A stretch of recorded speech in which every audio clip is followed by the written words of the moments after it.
मेरे कुंज बिहारी जय हो तुम्हारी।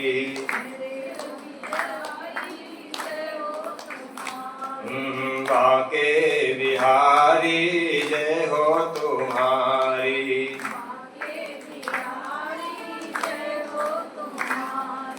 अखियाँ तरस रही है हमारी।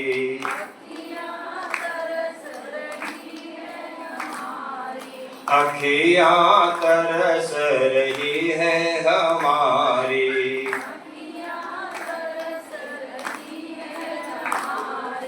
अब तो दर्शन दो गिरधारी। अब तो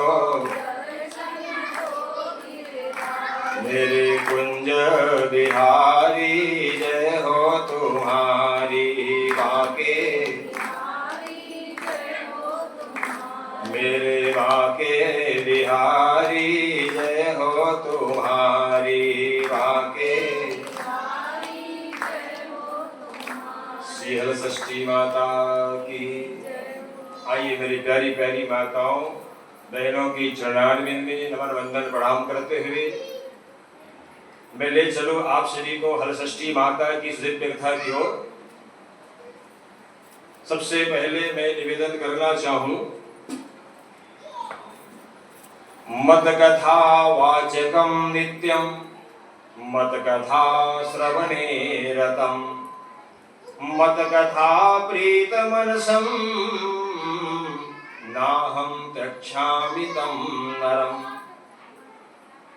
सबसे पहले तो मैं आप सभी को धन्यवाद देना चाहूंगा प्रतिवर्ष के भांति इस वर्ष भी, क्योंकि भगवान का कहना है मत कथा वाचकम नित्यम। मेरी कथा जो कहता है, मत कथा श्रवणे रतम, मेरी कथा जो सुनता है, और मत कथा प्रीत मनसम, मेरी कथा कहता है, मेरी कथा सुनता है और सुन सुन करके प्रेम करता है। किससे प्रेम करता है? भगवान की कथा से। भगवान की कथा माने भगवान से। भगवान की कथा और भगवान में तनिक भी अंतर नहीं है। तो मैं निवेदन कर रहा था, जो मेरी कथा कहता है, जो मेरी कथा सुनता है, जो मेरी कथा से प्रेम करता है, भगवान कहते हे नारद, ऐसे जीव को मैं कभी छोड़ता नहीं हूं, कभी नहीं भूलता हूं। ऐसा भगवान का नारा है। बोले भक्तवत्सल भगवान की। तो बहुत बहुत धन्यवाद आप सबको एक बार फिर से। इस वर्ष भी आप लोग हलषष्ठी माता की दिव्य कथा को श्रवण करने हेतु यहाँ पर पधारे हैं। जैसे कि नाम से ही स्पष्ट है, श्री, श्री माने लक्ष्मी, श्री हल, हल माने नागर, जो खेतों में चलाया जाता है। श्री माने लक्ष्मी, हल माने नागर। श्री हल षष्ठी, षष्ठी माने ये षष्ठी तिथि है। तिथि जैसे एकम है, द्विज है, तृतीया है, चतुर्थी है, पंचमी है, ऐसे ही पंचमी बाद षष्ठी। अब ऐसे देखा जाए तो आज षष्ठी तिथि है कि नहीं? भाद्रपद मास की कृष्ण पक्ष की षष्ठी तिथि है। तो श्री माने लक्ष्मी, श्री हल, हल माने नागर, षष्ठी माने छठ तिथि, श्री हल षष्ठी। इनके बाद आता है व्रत। व्रत के मतलब क्या होता होगा? व्रत माने उपवास, या सामान्य भाषा में कहीं कहा जाए तो व्रत का अर्थ होता है नियम। और चूंकि आज ये नियम आप लोगों के ऊपर विशेष रूप से लागू होगा। क्यों होगा? क्योंकि आज आप लोग व्रत किए हो। यही पर मैं आप लोगों से पूछना चाहूंगा, क्या ये व्रत, ये हलषष्ठी माता का व्रत हमारी माताओं के लिए ही है कि भाई लोग भी कर सकते हैं? स्त्रियों के लिए विशेष है कि पुरुष लोग भी कर सकते हैं? ये स्त्री के लिए भी है, पुरुष के लिए भी है, एक किसान के लिए भी है, एक मजदूर के लिए भी है, एक व्यापारी के लिए भी, एक वकील और डॉक्टर के लिए भी। क्योंकि श्री हलषष्ठी माता का व्रत जो है ना, माने पूजन जो है, ये कोई और नहीं, माता पृथ्वी की पूजा है। वैसे तो हल्दर भैया के आज जन्मदिन के उपलक्ष्य में ये व्रत, ये पूजन, ये कथा जो है आयोजित की जाती है, लेकिन मुख्यतः हलषष्ठी माता माने पृथ्वी की पूजन। अब बताइए ये पृथ्वी में कौन कौन रहता है, कौन कौन नहीं रहता? जिनका जिनका नाम अभी मैं लिया हूँ ये सब रहते कि नहीं रहते? माताएं भी रहते हैं, भाई लोग भी रहते हैं, सभी जाति सभी वर्ण के लोग यहाँ रहते हैं। तो क्या सबका कर्तव्य नहीं है माता पृथ्वी को पूजा करें? अच्छा, बलराम भैया हमारी माताओं का ही है ऐसा तो नहीं है, पुरुषों का भी तो है। जितना हक हमारी माताओं का उतना ही भाइयों को भी है। हाँ, बात अलग है, दया के स्वरूप, कृपा के स्वरूप मेरी प्यारी प्यारी माताओं के हक में आता है जितना भी उपवास, जितना भी पूजा है। बात मुंह में रह जाए, जीवन में ना उतरे तो ज्यादा लाभ मिलने वाला नहीं है। इसलिए थोड़ा ना थोड़ा जितना हमसे हो सके, एकदम ज्यादा नहीं है ना भाई। आज के समय में सत्य बोलना तो बड़ा कठिन है, बड़ा मुश्किल है, तो ज्यादा नहीं तो कुछ न कुछ नियम जीवन में धारण कर लें ताकि हमारे जीवन का कल्याण हो जाए। बोले वृंदावन बिहारी लाल की। तो बहुत भाव से पत्ते खा करके, जल पी करके, भगवान शिव है, गणेश है, कार्तिकेय है, माता पृथ्वी है, इनकी ये पूजा करने लगे। पूजा करते करते करते करते 1 साल बीत गया। जब दूसरा साल आया, माने पुनः भाद्रपद, भादो की महीना, कृष्ण पक्ष, षष्ठी तिथि, जैसे आज के दिन में वैसे ही आया और पूजा करने के लिए बैठी ही थी। एक आश्चर्य उनके सामने। किसके सामने? अच्छा, ये पूजा कौन करा तरी से? कौन कर दृश बेटी? राजा हो? हाँ, राजा के नौकरानी है। Thank you. राजा के नौकरानी, या कहना चाहिए था ओह करत रही से। तो ये आश्चर्य भी उनके सामने प्रकट हुई। क्या हुआ? जिस पुत्र को राजा और रानी अग्नि में डाल दिए थे, उनको हंसते हंसते सामने में खड़े मिले। बोलो वृंदावन बिहारी लाल की। हंसते हंसते उनको सामने मिला। जब पता चला राजा और रानी को, तो ब्राह्मणों से पूछे, ब्राह्मण नेता बताइए तो, अरे इनके पुत्र को तो हम आग में डाल दिए थे, ये जीवित कैसे हुआ? तब ब्राह्मणों ने सब बात कही। जब से इनके पुत्र को आपने आग में डाला था, ये घर छोड़ा और घर छोड़ करके जंगल गया और जंगल जाकर के नित्य भगवान का ध्यान किया, पूजन किया। और तो और कभी कभी तो ऐसा समय बनता था वो निराहार रहते थे। और आप जानते हो राजा, सबसे ज्यादा कहीं सीधा और सरल देवता है संसार में ना, तो वह भगवान शिव, भगवान भोलेनाथ से सीधा, उनके जैसा सरल देवता आपको लो ना बताओ ना। कन्हैया के लिए तो नाना प्रकार के श्रृंगार चाहिए। जन्माष्टमी आ रहा है, श्रृंगार करोगे नहीं? हाँ, नाना प्रकार का श्रृंगार आप लोग करोगे और तब जाकर के हो सकता है भगवान कन्हैया आपसे प्रसन्न हो। सूर्य भगवान को अर्घ्य दोगे तब प्रसन्न होंगे। लेकिन भगवान शिव एक ऐसा देवता है जिनको मात्र और मात्र 1 लोटा जल चाहिए। क्या बोलते हैं आप लोग? 1 लोटा जल सारी समस्याओं का बिल्कुल सत्य बात है। 1 लोटा ही जल चढ़ाइए और ईमानदारी से चढ़ाइए। आपके पास यदि कुछ ना हो तो मात्र 1 लोटा जल चढ़ाइए और चढ़ा के इतना ही कहिए, हे भगवान भोलेनाथ, मेरे पास और कुछ नहीं है, आप इसे स्वीकार करिए और जो भी आपकी समस्या है उनको सामने रखिए। बिल्कुल भगवान शिव उस समस्या का निराकरण करेंगे। देखो, न पूजा में कमी है, न पाठ में कमी है, न वो जल में कमी है, न वो मंत्र में कमी है। हाँ, जिनसे जो बने। भाई आप लोग सुनते हो, कोई पत्ता चढ़ाया तो पत्ते से भगवान प्रसन्न हो गए। पत्रम पुष्पम फलम तोयम यो में भक्त्या प्रयच्छति। भगवान नहीं देखते ये जल ही चढ़ा रहा है, इसको कुछ दूं कि नहीं दूं। ये संसार का आदमी सोच सकता है, लेकिन भगवान के सामने वो पत्ता का भी महत्व है, वो जल का भी महत्व है, वो फल और फूल का भी महत्व है। बताओ ना, जरा संसार में कोई स्वीकार नहीं करता, भगवान शंकर स्वीकार करते ना। वो काटा काटा वाले कागज हो, मैं बताओ दूसरा कोई काम है संसार में? ओकर जूस उस कमजोरी दूर करे बार नहीं ना।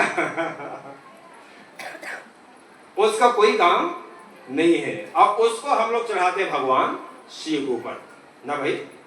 तो जिसका संसार में कोई काम नहीं है, भांग है, गांजा है, धतूरा है, ये सबको भगवान शिव स्वीकार कर। हमारा निवेदन सिर्फ इतना है, आप चाहे जो भी चढ़ाओ, यदि भाव से चढ़ाओ ना तो भगवान सब स्वीकार करने वाले हैं। बहुत सीधे हैं भगवान शिव। बोलो शंकर भगवान की।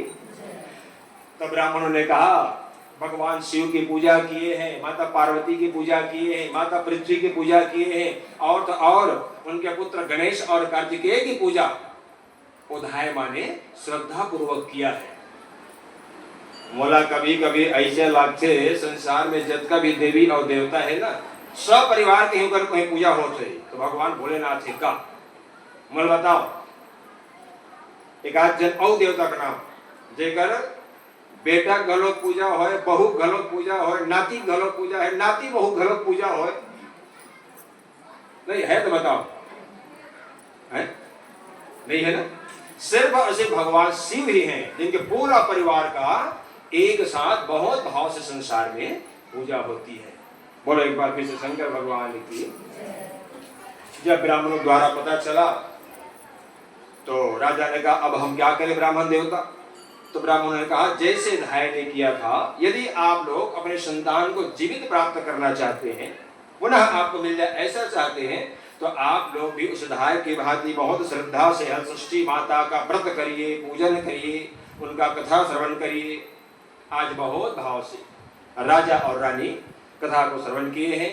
अंततः हलषष्ठी माता प्रसन्न हुई है और राजा और रानी का पुत्र उनको फिर से एक बार मिल गया है। बारंबार हलषष्ठी माता की जैसे उस राजा के जीवन में खुशियां आई, प्रसन्नता आई, आप सभी माताओं के जीवन में भी आए। चाहे घड़ी घड़ी हो, चाहे पल पल हो, चाहे रहे ध्यान तुम्हारे चरणों में, रहे मिलता है सच्चा सुख केवल मिलता भगवान तुम्हारे चरणों में, भगवान। बोले हलषष्ठी माता की। आइए दूसरी कथा की ओर चले। यहाँ पर वर्णन आया एक राजा की कथा। नाम था उनका चंद्रवत, जिनका एक ही पुत्र था और दुर्भाग्य से राजा को पता चला कि मेरे राज्य में मैंने तालाब तो बनाया है लेकिन उस तालाब में जल नहीं है। अब बताओ तालाब है लेकिन तालाब में जल नहीं है, तो वह तालाब की कोई कीमत है मेरी प्यारी माताओं। राजा सोचने लगा मेरा इतना धन व्यर्थ चला गया, मेहनत भी गया, धन भी गया, अब करूं तो करूं क्या।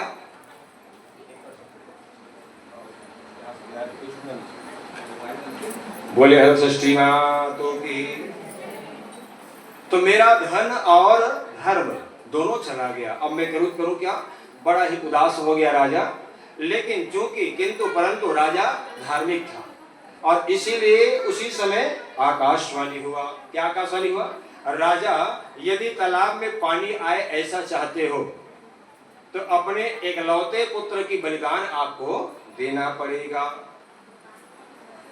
मैंने अभी अभी निवेदन किया, राजा धार्मिक था, सोचने लगा यदि एक पुत्र की बलि देने से तालाब में जल आ सकता है तो ऐसा सुंदर काम मैं अवश्य करूंगा, क्योंकि परहित सरिस धर्म नहीं भाई और पर पीड़ा शम नहीं अधमाई। परहित के समान, दूसरे के कल्याण के समान संसार में दूसरा कोई धर्म, भले ही हम लोग धर्म के लिए लड़ाई करते रहते हैं ना, मेरा धर्म बड़ा, मेरा धर्म बड़ा, लेकिन कौन सा धर्म बड़ा है? मुझे लगता है संसार में एक ही धर्म है जो सबसे बड़ा है, दूसरे का कल्याण। मन से, वचन से, कर्म से दूसरे की भलाई हो, इस बात का ध्यान रखना चाहिए, फिर आपको कोई धर्म पालन करने की आवश्यकता नहीं पड़ेगी। बड़ी राधा रमण भगवान की। तो राजा सोचने लगा अच्छा समय है, ऐसा समय बार बार मिलता नहीं है, मैं ये काम अवश्य करूंगा। और अपने इकलौते पुत्र की बलि राजा ने दी, और जैसे बलि दी उस तालाब में पूरा जल भर आया, और जहां पानी वहां सब है भैया, जल ही जीवन है नहीं। हाँ, जहाँ पानी हवा घास हो गए, फूस हो गए, चिड़िया आ गई, और न जाने क्या क्या आ गए, मछली आ गए, मगर आ गए, लबालब भर गया तालाब। जैसे मैंने कच्ची गांव का बड़ा तालाब भरा है ना, वैसे लबालब भर गया।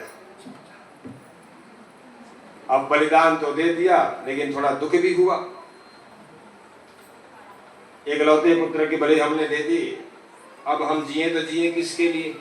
बस उसी समय वैराग्य आ गया राजा और रानी दोनों को। और जैसे वैराग्य आया, ये जंगल चले आए। और जैसे जंगल आए, क्या देखते हैं, हमारी प्यारी प्यारी माताएं जो है झुंड में एकत्रित हो गई हैं, और झुंड बना करके पूजा कर रही है। राजा सोचा, रानी ने सोचा, ये करते हैं, कर क्या रहे हैं। जब नजदीक जाके देखे, पास जाके देखे, तो पता चला हरषष्ठी माता का वो व्रत किए थे और उनकी पूजा कर रहे थे। आज राजा और रानी बिना कुछ कहे उनके साथ बैठ गए, और बैठे ही नहीं, उन्हीं का चंदन, उन्हीं का बंधन, उन्हीं का वस्त्र, उन्हीं का फल, उन्हीं का धूप और उन्हीं की बाती। अब उनके पास तो कुछ था नहीं, जंगल छोड़ के गए थे। यहाँ पर कथा कह रही है, आप आ जाओ, मान लो आपके पास पूजा का सामान नहीं है, यदि आपके सामने या आइट में या साइड में आगे पीछे कोई है, उनके पास कहीं पूजा का सामान है, उससे भी आप पूजा करोगे तो ही पूजा का लाभ मिलेगा। कभी कभी ऐसा होता है, मंदिर आ गए और हमारे हाथ में पुष्प नहीं है, पत्र नहीं है, जल नहीं है, तब क्या होगा। तो शास्त्र यहाँ तक कहता है, भगवान ने जो चढ़ा है उसे निकाल लीजिए, हल्का से जल का सिंचन कर दीजिए, और सिंचन करके फिर से एक बार चढ़ा दीजिए। यदि आपके द्वारा चढ़ाए हुए उस पत्र को, उस फूल को वो दूसरा चढ़ाएगा ना, तो याद रखना, जो चढ़ाएगा उसको तो 100% मिलेगा, लेकिन आपके पत्र पुष्प को जो चढ़ाएगा उसका 50% आपके भाग्य में, माने आपके खाते में और एक्स्ट्रा मिल जाएगा। तो परवाह नहीं करना चाहिए, जो चढ़ाए उसमें से निकाल के चढ़ाइए। ये मैं नहीं कह रहा हूँ, ये हरषष्ठी माता का व्रत कथा कह रही है। यहाँ पर राजा के पास तो कुछ था नहीं, तो पहले से जो माताएं चढ़ाई थी उसी को फिर से एक बार चढ़ा दिए, और बढ़िया भाव पूर्वक। देखो, पूजा में भाव का बड़ा महत्व है मेरी प्यारी माताओं।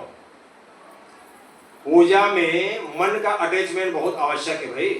कई बार क्या होता है, हम कथा में बैठते हैं लेकिन ध्यान कहीं कहीं, आप लोगों को बात नहीं कर रहा हूं ना, आप बोलो हरषष्ठी माता की, आप लोग तो बहुत ध्यान से सुन रहे हो। कभी कभी कहीं कहीं बात कर रहा हूं, हमारा शरीर तो रहता है कथा में, लेकिन मन भटकते रहता है, तो ऐसे कथा से, ऐसे पूजा से लाभ मिलता नहीं। मैंने अभी निवेदन किया, पूजा में, व्रत में मन का अटैचमेंट होना बहुत आवश्यक है, मन का जुड़ना बहुत आवश्यक है। तो आज बहुत भाव से एक बात और जिक्र कर रहा था मैं, सामग्री ज्यादा हो या कम हो मायने नहीं रखता, सामान कम है कि ज्यादा है, महंगा है कि सस्ता है, ये मायने नहीं रखेगा। तो आपका भाव कितना है उस भगवान के प्रति, चाहे कृष्ण प्रति, चाहे राधा प्रति, चाहे शिव के प्रति, चाहे हनुमान जी प्रति, चाहे शीतला प्रति, जिसको आप लोग मानते हो उसके प्रति आपका भाव कितना है, ये ज्यादा महत्व है। इसलिए 3, 4, 5, 6, 7, 8 घंटा पूजा करने की आवश्यकता नहीं है, चंद सेकंड में ही भगवान आपसे खुश हो सकते हैं, यदि भाव से करो तो। भाव बार बार आवत है ना, काबर भाव बिना भगवान, बिना भाव के 2 रुपया लाल भाजी नहीं मिला है बिना भाव के वो कुम्हार भाई के घड़ा नहीं मिला है, सही बातें माता हो। तो बिना भाव के अति बड़ भगवान मिल ही वो। भाव का भूखा हूँ भाव ही सार है, भाव का भूखा हूँ भाव ही सार है, भाव से दे दे मुझे तो भाव से बेड़ा पार है, अन्न धन भूषण व्यसन कुछ न मुझे चाहिए, और भाव से दे दो मुझे तो भी स्वीकार है। सोना हो विदुर हम भाव के भूखे, अभाव बिना सब व्यंजन रूखे। ले बताओ, तुम्हारा भोजन बनाता नहीं, वो रोज साग बनता ना, रोज साग डालता पक्का। अच्छा, वो सब्जी में मिर्ची डाल दे हो, मसाला डाल दे हो, ये डाल दे, वो डाल दे, सब डाल दे और नमक बस मत डालो।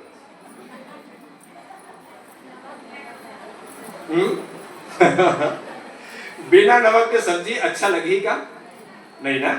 बहुत ज्यादा सामग्री है, यदि भाव नहीं है तो याद रखना उस पूजा को स्वीकार भगवान करने वाले नहीं है, और भाव है तो कुछ नहीं फिर भी वो स्वीकार कर लेंगे। बोले भक्तवत्सल भगवान की कथा पर कहां पर आए थे? तो आज राजा और रानी भी बहुत विधि विधान से उन्हीं लोगों के साथ, जैसे सत्यनारायण भगवान की व्रत कथा में आप लोग सुनते हो, तुंगध्वज नाम का राजा गोप गौलों के साथ मिल करके भाव से पूजा किया, भगवान उसकी पूजा स्वीकार किए और सारे संसार के समस्त सुख भोग करके राजा तुंगध्वज भगवत धाम गए। फिर वही बात आ गई, यहाँ पर भी भाव आ रहा है। तो आज विधि विधान पूर्वक पूजा किए हैं, भाव और श्रद्धा को लगा करके भगवान प्रसन्न हुए और अंततः जो पुत्र मृत हो गए थे उनका जीवित हो गया है। बारंबार बोला षष्ठी माता की। आगे कथा आती है, एक बनिया भैया की कथा यहाँ पर रख रहे हैं। और वैसे भी तो हमारे बनिया भाई लोगों को लक्ष्मीवान होने का आशीर्वाद मिला है। यहाँ पर भी लिखा बहुत धनवान था भाई साहब। अच्छा, धनवान तो था ही, एक सुंदर पत्नी भी इनको मिली थी, ये सोने में सुहागा है। हाँ, धनवान तो था ही, सुंदर पत्नी भी इनको मिली थी।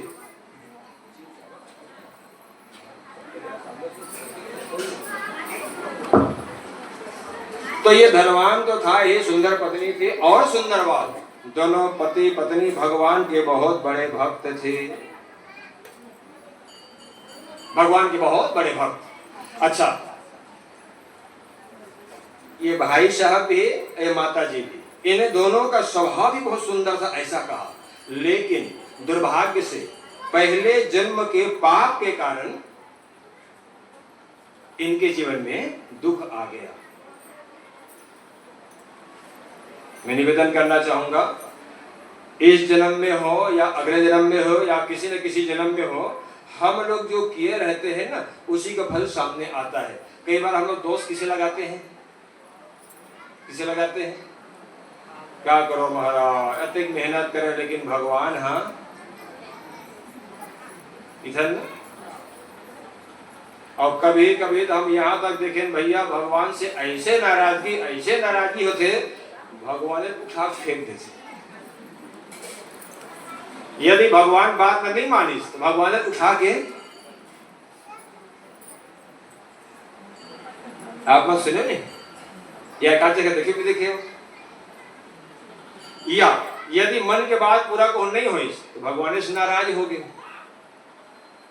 और कई बार तो यहाँ तक कहते हैं, पता नहीं भगवान अधिक पूजा करता हूँ, पाठ करता हूँ, जप करता हूँ, तप करता हूँ, दान करता हूँ, पुण्य करता हूँ, तीर्थ जाता हूँ, व्रत करता हूँ, लेकिन मोरे जीवन में कष्ट ज्यादा है। अब मुझे ईमानदारी बताओ, ये कष्ट काकर कारण है? भगवान के कारण है कि हमारे कारण है?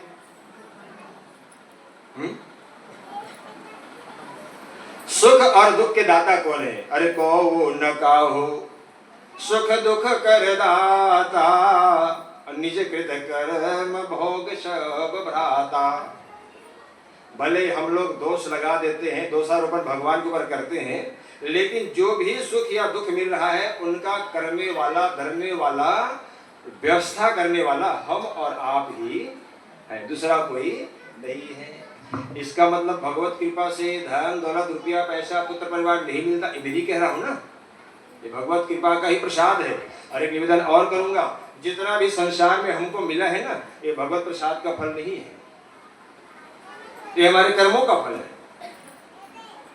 बात थोड़ी उल्टी जरूर लगेगी, लेकिन मैं आप लोगों को सामने कहूंगा और अवश्य। यदि भगवान कृपा करते हैं तो पद प्रतिष्ठा घर द्वार ये वो ये दुनिया भर का नहीं देते। यदि भगवान कृपा करते हैं,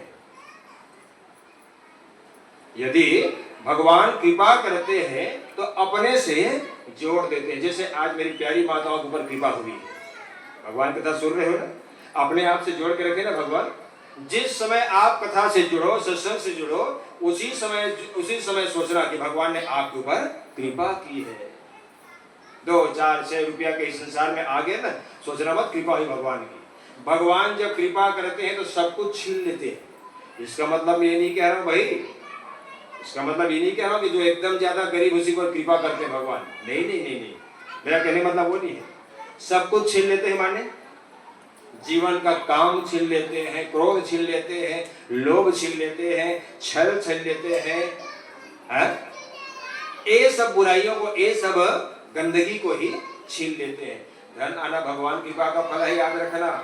आप कहोगे महाराज अभी अभी आपने ये कहा था, अब अपनी बात से आप पलट रहे हो। नहीं नहीं नहीं, धन कभी कभी गुरु कृपा से मिल जाता है, कभी कभी माता पिता कृपा से मिल जाता है, और कभी कभी स्वयं के पुरुषार्थ से भी।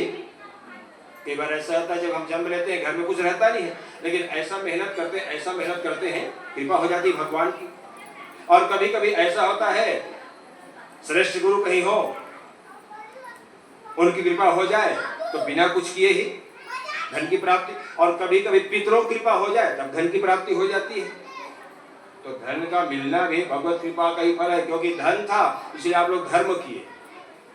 कभी कभी ऐसा होता है धन के बिना धर्म नहीं होता। नहीं लेकिन बताओ, तीर्थ जाना चाहो कि धन नहीं है तो, मंदिर बनाना चाहो धन नहीं है तो, दान करना चाहो धन नहीं है तो, पूजा करना चाहो धन नहीं है तो, धन के बिना ऐसा लगता है कभी कभी धर्म संभव नहीं है। तो बड़ी कृपा भगवान की जो हमको धन मिला, और बड़ी कृपा उस जीव के ऊपर जो धन तो मिला लेकिन उस धन का धर्म में सदुपयोग कर रहा है। क्योंकि कभी कभी तो जीवन में धन आता है लेकिन सब उनका सदुपयोग नहीं कर पाते, न जाने कहां कहां खर्च हो जाता है। बोलो ना, वृंदावन बिहारी लाल की। कुछ कारण ऐसा बना कि राजा इस बनिया के जीवन में कष्ट आ गया, और जैसे कष्ट आया, यहाँ पर लिखा है उनके 6 पुत्र थे और 6 मृत्यु को प्राप्त कर गए। बैराग्य आ गया जीवन में, और जैसे बैराग्य आ गया, जंगल आ गए राजा बनिया भाई साहब, और जंगल आ करके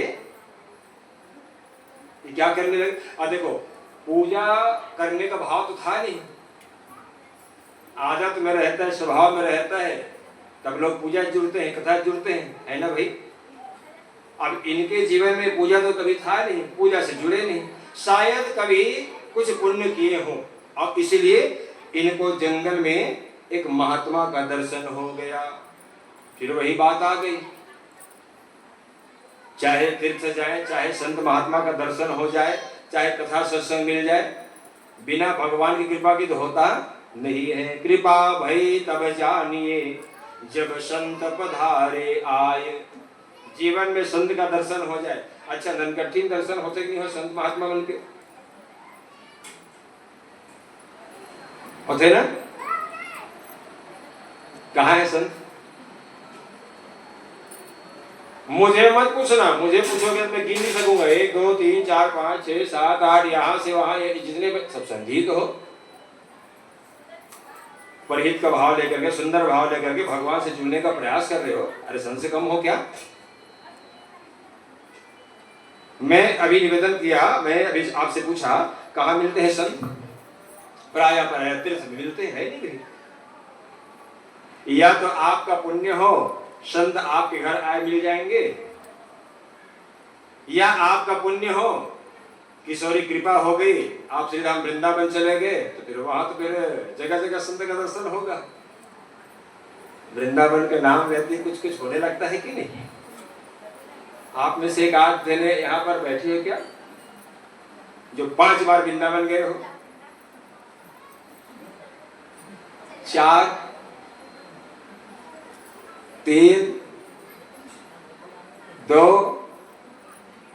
1, एको बार नहीं, एको बार। हमारी चाची एक बार भी नहीं गई है। हमारी चाची नहीं, हम बाबू लेकिन रेलवे स्टेशन में पर पाँच पड़े। नहीं, पहुंच गए हो। नहीं, आप पहुंच गए हो। दिल्ली के होना तो रुकी से अपना नाम करें। हाँ नहीं, ठीक है। एक को बार नहीं गए दिमाग लाए यहाँ। हाँ नहीं, सही बात है। यहाँ पर कई जने हैं लेकिन लाज के मारे हाथ नहीं उठा रहे। यदि मानव का जीवन मिला है, बड़े भाग्य मानुष तन पावा, असुर दुर्लभ सद ग्रंथ ही। यदि आपको मानव का तन मिला है तो जीवन में कोई तीर्थ जाना न जाना, श्री धाम वृंदावन अवश्य जाना। अब इसके लिए हमारी चाची अब भी कह रही थी, इसके लिए तो कृपा चाहिए। किसकी कृपा? वाह, कन्हैया कहाँ थे बता? कन्हैया कृपा वहां नहीं चलती। हाँ, वहां सिर्फ और सिर्फ राधा रानी की कृपा चलती है। बिना किशोरी की कृपा कोई जीव वृंदावन नहीं जा सकता। अच्छी बात है, आप स्टेशन में कम से कम प्रणाम तो किए हो। उतर के बकायदा। हाँ हाँ, गाड़ी बोले बोला वृंदावन बिहारी लाल की। देखो उस समय शायद कम कृपा रही होगी और इस समय कहीं ज्यादा हो जाए। क्यों ज्यादा हो जाए? हमारे घर से एक बार गए थे बाबा शिव के धाम, जो थोड़ा कठिन है, क्या नाम है इसका, अमरनाथ। हमारे घर से अमरनाथ गए थे, तो अमरनाथ गए ना तो दुर्भाग्य से दिल्ली में चोरी हो गई। चोरी हो गई, अब चोरी हो गई तो पैसा तो है नहीं, अब बिना पैसा को वहां क्या सुविधा, लौटना पड़ा हमारे भाई लोगों को। ये सत्य घटना बता रहा, लौटना पड़ा। हमारे अमरनाथ नहीं गए भगवान शिव के दर्शन। इसका मतलब ये है कुछ न कुछ कमी जीवन में रही होगी, वृंदावन नहीं जा पा रहे हैं तो हमारे जीवन की ही कमजोरी है। याद रखिए, किशोरी कृपा नहीं हो रही, यदि हो जाए तो तनिक भी देर नहीं लगती और पहुंच जाते। कई जन तो एक बार, दो बार, तीन बार, चार बार गए है ना। हमको भी एक बार सौभाग्य मिला था, किशोरी की बुलावा ऐसे आ रहा है, देखो आता है कि नहीं आता है। क्योंकि क्षण भंगुर जीवन की कलिका, कल प्रात को जान खिली न खिली, मलयाचल की अति शीतल मंद सुगंध समीर चली न चली, कलिकाल कुठार लिए फिरता, तन नम्र है चोट झिली न झिली। जिन सांस अंदर गए थे बाहर आई कि नहीं आई, या जिन बाहर है तेना अंदर आई कि नहीं आई, एक गारंटी है का मुझे जल्दी बताओ।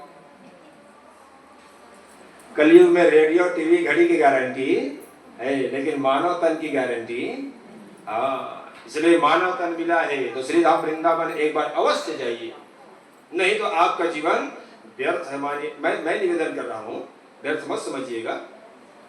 वृंदावन जाना और भगवान कथा सुनना दोनों बराबर है। वैसे न जा सको सुन रहे हो, फिर भगवान की कृपा हुई है।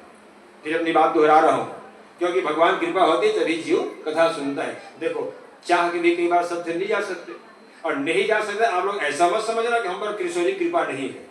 अरे किशोरी कृपा नहीं होती, भगवान कृपा नहीं होती तो आप लोग यहाँ पर बैठे नहीं रहते।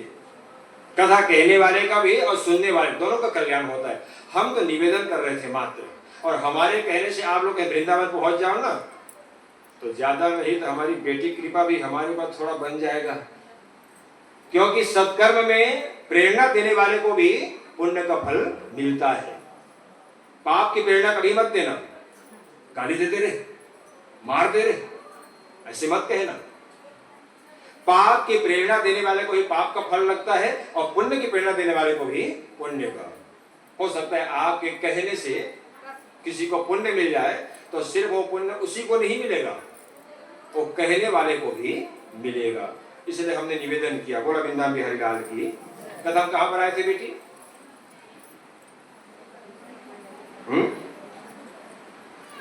तो हमारी कथा यहाँ पर आई थी, शायद पूर्व जन्म का कुछ फल रहा होगा, अच्छे कर्म रहे होंगे, महात्मा का दर्शन हुआ। महात्मा से पूछे बताइए तो हमारे 6 पुत्रों की मृत्यु हो गई है, ऐसा क्या कारण बना? तब ध्यान लगा कर महात्मा बैठे और पता चला कि कुछ न कुछ जीवन में पाप था, कुछ न कुछ जीवन में पाप था, इसलिए तुम्हारे जीवन से वो चले गए। ठीक है महाराज के चले तो गए, लेकिन अब क्या करें? तो महात्मा ने कहा जो गया उसके लिए चिंता करने की आवश्यकता नहीं है, क्योंकि जो भी संसार से जाता है मेरी प्यारी बातों, एक नहीं 1000 साल तक आंसू बहाते रहो, लौट के आने वाले यदि है तो बताओ। हमारे अपने कहीं छोड़ के चले जाए, 1000 तक रोते बैठे रहो, लौट के आएंगे क्या? बिल्कुल नहीं आएंगे। इसलिए रोना धोना बिल्कुल छोड़िए। तो क्या करूं? क्या कुछ मत करिए, समय बहुत कम है और इसी समय से आप भगवान से जुड़ जाइए। उसी समय से व्यापारी भाई जो है भगवान से जुड़े हैं और जैसे जुड़े हैं पाप की निवृत्ति हुई और धीरे धीरे देखते देखते आया भादों का महीना, कृष्ण पक्ष, षष्ठी की तिथि।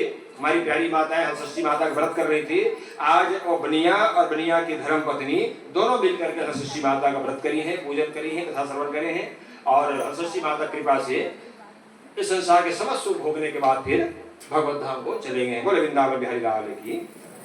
आइए आगे कथा की ओर बढ़ते हैं। बहुत जल्दी भागने का प्रयास कर रहा हूँ ना, ज्यादा समय नहीं लूंगा। कितना बज गया? गोविंद जय जय गोपाल जय जय गोविंद,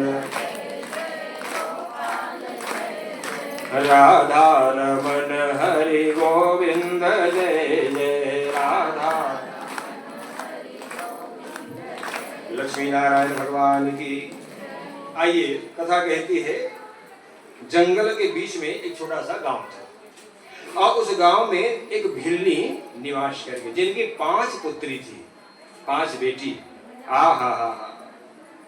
और भिल्ली जिनकी 5 बेटी थी और वो जंगल में निवास करती थी। वहीं पर अड़ोस पड़ोस में एक आध 2 कमरे वाला मकान बना था, मकान। और उस मकान में एक दासी रहती और वो दासी का भी 2 बेटा वहीं पर रहते थे। क्या हुआ, एक बार वही बेटा दासी के साथ जंगल गया और जंगल जाते जाते कुछ ऐसी घटना घटी कि उस शरीर से प्राण जो है अनायास ही निकल आए। बोले हंसष्ठी माता की। क्यों आए भाई, क्या कारण बना? तो यहाँ पर स्पष्ट कहा, दासी तो जंगल चली गई, दासी का बेटा घर में था, पड़ोसियों के साथ खेल रहा था। पता नहीं ऐसे क्या बात हुई, वो पड़ोसी का बच्चा और दासी का बच्चा लड़े और लड़े ही नहीं, पता नहीं पड़ोसी ने क्या किया, वो दासी का पुत्र प्राण त्याग दिया। जैसे अभी अभी घटना घटी है धमतरी में। रायपुर के कुछ भाई साहब लोग थे ना, जो कुछ काम से गए थे धमतरी, ढाबा में विवाद हुआ कि नहीं? और विवाद इतना बढ़ा कि 3 लोगों की हत्या उन दुष्टों ने वहीं पर कर दी। ये कलिकाल है मेरी माताओं। पता नहीं ऐसा कौन सा भूत सवार रहता है, पता नहीं ऐसा क्या हो जाता है, क्या खाते क्या पीते हैं वो लोग। मुझे ऐसा लगता है सत्संग से दूर रहते होंगे, सत्संग से दूर रहते होंगे। पता नहीं ऐसी कौन सी बात हुई होगी और वो बात कहाँ तक पहुंची, 3 लोगों की मृत्यु वहां पर हो गई। ऐसे यहाँ पर हुआ, पड़ोसी के साथ खेल रहा था, खेलते खेलते पता नहीं क्या बात हुई, वो पड़ोसी द्वारा उस बच्चे की हत्या हो गई। इस प्रकार से कथा कहती है बालक की मृत्यु हो गई। जब दासी को पता चला कि मेरे पुत्र की हत्या हो गई है, बड़ी उदास हो गई, रोने लगी और रोई ही नहीं, उसी समय घर त्याग दी और घर क्या त्यागी, जंगल आ गई। जंगल आ करके फिर से जैसे राजा ने किया, जैसे वो बनिया ने किया, वैसे ही बहुत भक्ति और श्रद्धा पूर्वक माता हंसष्ठी है, गणेश जी है, कार्तिकेय जी है, शिव जी है, इनकी पूजा निराहार रहते हुए की और अंततः इनका पुत्र इन्हें वापस मिला है, जीवित मिला है। बोले हंसष्ठी माता की। आइए पंचम कथा की ओर आप और हम आगे बढ़े। यहाँ पर कथा आती है ग्वाला की और यहाँ पर भी वही बात रखी जा रही है। वो ग्वाला धनवान था तो ग्वाला, लेकिन धनवान था। इनकी एक सुंदर सी पत्नी थी मेरी माताओं, लेकिन उसके लिए यहाँ पर लिखा गया है वो पत्नी जो थी ना, कंजूस थी। गरुड़ पुराण में कहा गया है जो ज्यादा कंजूस है ना, उनको भी जाना होता है। कहाँ जाना होता है? पीछे वाली माताओं को सुनाई पड़ रहा है, सुनाई पड़ रहा है। कहाँ जाना पड़ता है कंजूसों को? देखो भगवान ने कहीं दिया है, भगवान ने कहीं दिया है और भगवान जब देता है तभी मिलता है हमको। भगवान ने दिया है तो चाहे वस्त्र हो, स्वर्ण हो, अन्न हो, जो आपके पास हो उसका दान अवश्य करना है। और दान नहीं करेंगे ना तो याद रखना, गरुड़ पुराण में एक बात लिखी है, यदि हम कंजूस हैं फिर भी नहीं दे रहे हैं तो हमको जाना पड़ेगा। अब भी मैंने पूछा था कहाँ जाना पड़ेगा, उन्होंने नहीं बोला, वो स्वर्ग जाना पड़ेगा, है नहीं भाई? तो माने कंजूस मन है, माने कंजूस मन है स्वर्ग। तब तुम्हारे से दादी मत कहा जात हुई कंजूस स्वर्ग चल रही तो धनी मन कहा जाते हो? अरे कंजूस स्वर्ग नहीं जाते, कंजूस तो नरक चले जाते हैं, नरक। अच्छा ये बार पूछूंगा, पापी लोग कहाँ जाते हैं? कहा जाते हैं वो? नरक ना। अब पुण्यात्मा मन है स्वर्ग, अब हम मन है बोलिए, पापी मन है नरक, पुण्यात्मा मन है स्वर्ग, और हम मन है।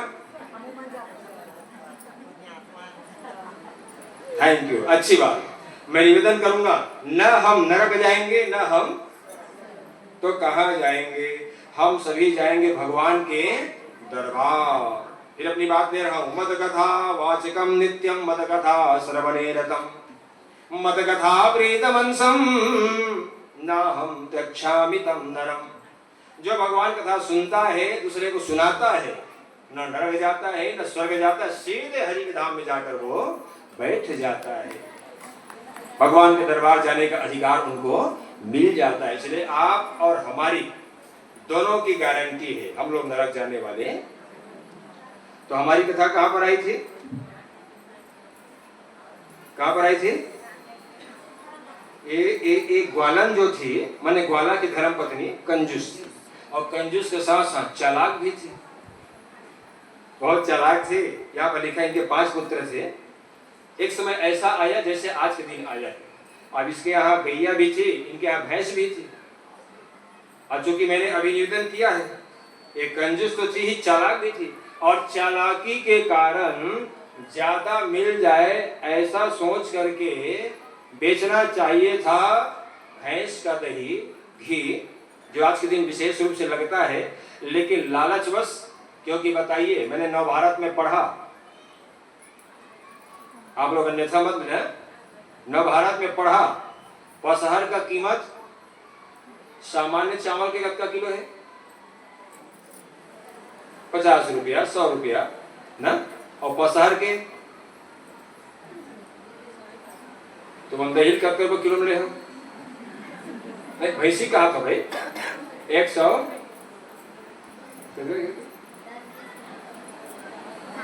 10 रुपया किलो में कहा दी बेटी, 40 रुपया किलो पहली से है। आज एक चिचिम कहा था कब रुपये किलो? अरे ज्यादा नहीं, 2 गुना में लिए हो। जैसे कोरोना काल में हम लोग 200 ना, राइट बात। एक ऐसी पूछा हो तो आप पढ़ ले हो, प्रमाण के रूप में पूछा हो, माने 200 रुपया। अच्छा, कोरोना काल में भी इसने मन माने महंगा ले रहे हो, काला ले रहे हो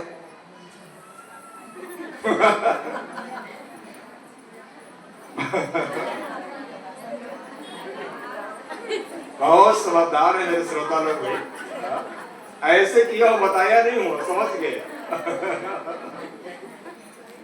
जो मंजन की डिब्बी 5 रुपया 10 रुपया मिलता था कोरोना काल में,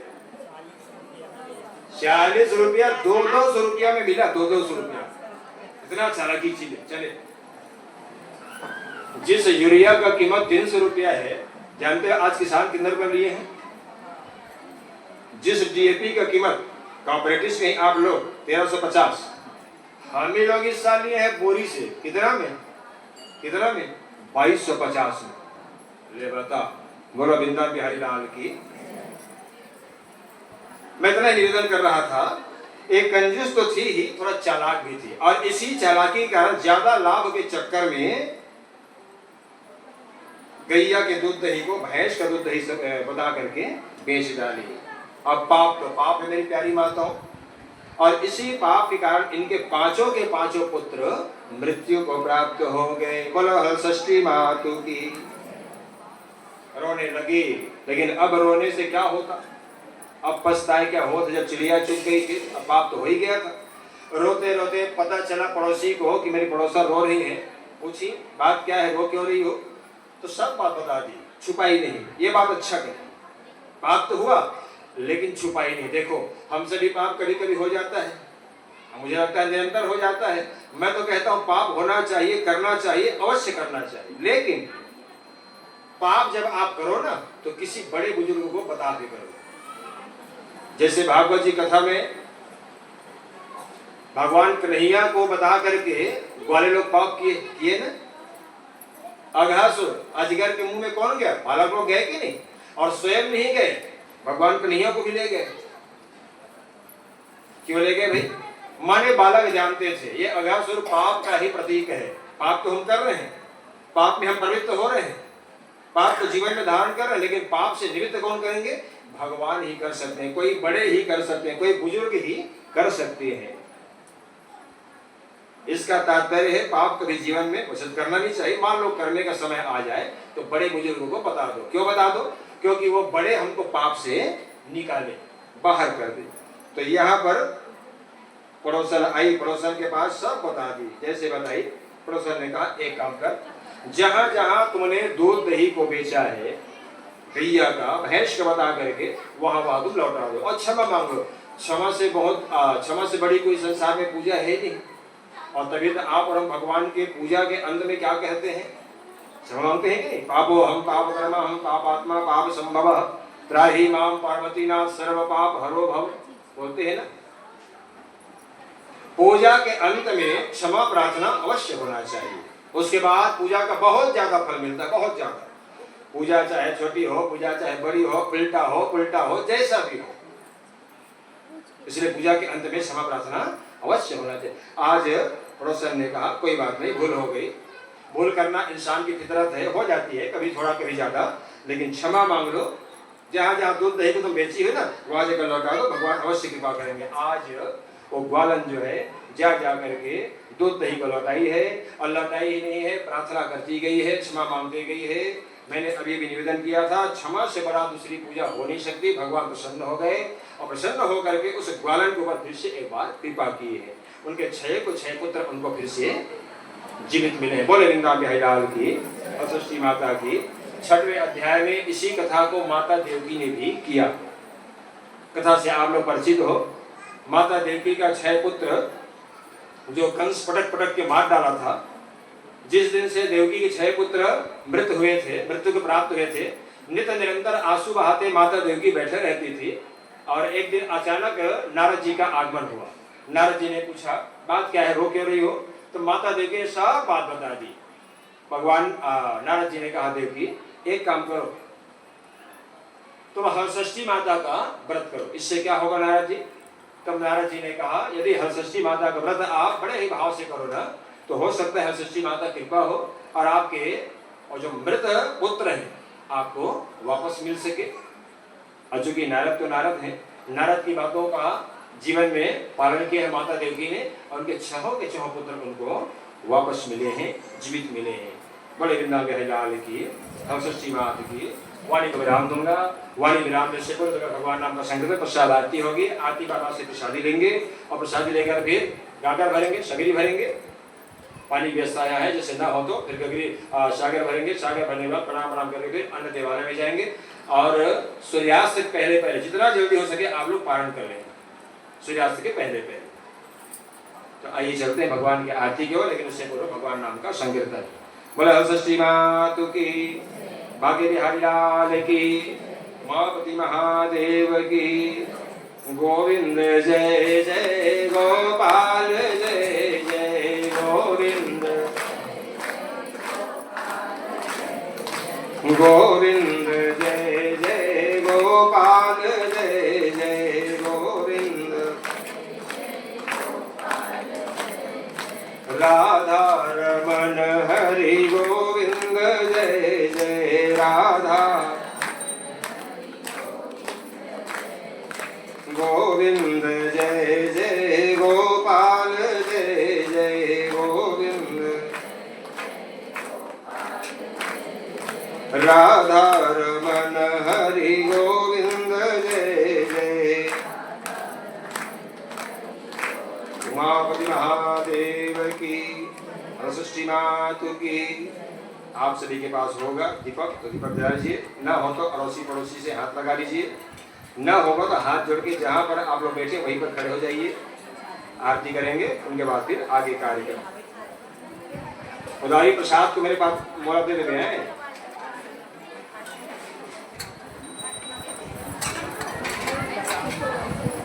हे कृष्ण गोविंद द्वारिकावासी वासी यादव नंदन। एक निवेदन करना चाहूंगा, आरती से पूर्व मेरे सामने आप लोग ये बोर्ड देख रहे होंगे, सामने लिखा है नंदा के पास एक महाराज है, वो महाराज जी द्वारा दिया गया है।